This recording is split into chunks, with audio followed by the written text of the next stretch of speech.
ভারত সরকার তথা মোদি যে গরুকে মা বলে মানে, তাই গোহত্যা নিষেধ করে দেয় আইনগতভাবে। ভারতে সরাসরি গরু জবাই করা সম্পূর্ণ নিষিদ্ধ, যেখানে ৩০ কোটি মুসলমানের বসবাস।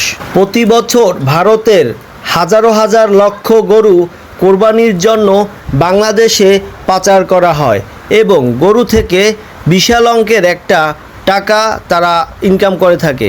কিন্তু ফ্যাসিস্ট শেখ হাসিনার পতনের পর ২০২৫ সালের কোরবানি হতে যাচ্ছে ভারতের গরু ছাড়া কোরবানি, যেটা বাংলাদেশের ইতিহাসে এই প্রথম বছরের মতো।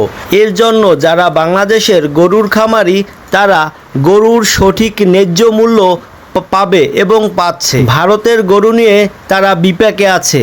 গরুর মূল্য অনেকটাই কমে গেছে। গরুর বাজার বাংলাদেশে এখন আর পাচ্ছে না তারা। ভারত বাংলাদেশে গরু রপ্তানি করে বরাবরই লক্ষ লক্ষ মিলিয়ন কোটি টাকা আয় করত। সেটা ২০২৪ সাল থেকে ২০২৫ সাল পর্যন্ত এখন পর্যন্ত বন্ধ। বাংলাদেশে গরুর বাজার তারা হারিয়েছে শুধু ফ্যাসিস্ট শেখ হাসিনাকে তারা সাপোর্ট দেওয়ার কারণে।